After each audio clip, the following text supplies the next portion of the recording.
News d'ici. Les nouvelles d'ici et d'ailleurs. Like, abonne-toi et laisse un commentaire. Applaudissez encore pour le président Brice Clotaire.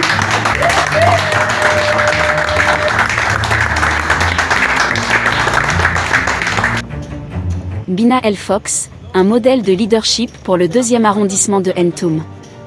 En 9 mois seulement, Bina El Fox, délégué spécial du 2e arrondissement de la commune de Ntoum, a démontré ce que signifie réellement être un leader au service de son peuple. Son passage, bien que bref, restera gravé dans les mémoires comme une leçon pour beaucoup de responsables de cette commune. Il n'a pas cherché à dominer ou à imposer son autorité, mais plutôt à écouter les préoccupations des Ntoumois et à répondre à leurs besoins avec des actions concrètes.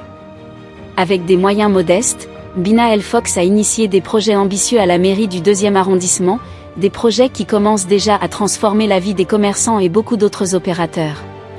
Son esprit de partage, son humilité et sa proximité avec les habitants en ont fait un véritable fils de Ntoum, aimé et respecté par tous.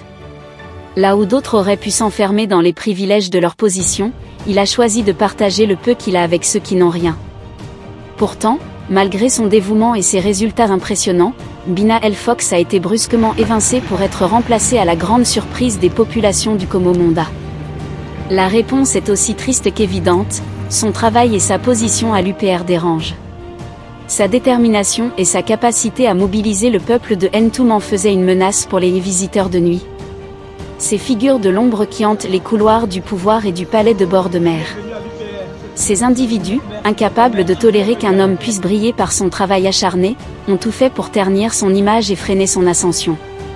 Le paradoxe est frappant, alors que la population de Ntoum ne cessait de se plaindre de certains responsables inactifs et absents, Bina El Fox, lui, était acclamé. Sa présence sur le terrain, son engagement pour la jeunesse et son impact concret faisaient de lui une figure incontournable. Alors pourquoi l'écarter?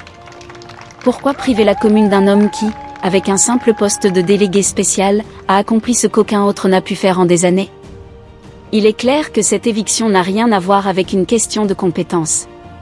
Elle relève d'une stratégie, handicaper un homme qui, dans 3 ans, lors des prochaines élections, pourrait être une menace sérieuse pour ses adversaires. Mais la vérité ne se cache pas longtemps. La population de Ntoum sait reconnaître ses héros, et Bina El Fox restera dans les cœurs comme un modèle de leadership et de dévouement. Son histoire est un appel à la vigilance pour les Ntoumois. Ne laissons pas les forces de l'ombre dicter l'avenir de notre commune. Soutenons ceux qui, comme Bina El Fox, œuvrent réellement pour le bien-être de tous. Le vrai pouvoir ne réside pas dans la domination, mais dans le service. Bina El Fox l'a prouvé. Ntoum n'oubliera jamais. News d'ici. Les nouvelles d'ici et d'ailleurs. Like, abonne-toi et laisse un commentaire.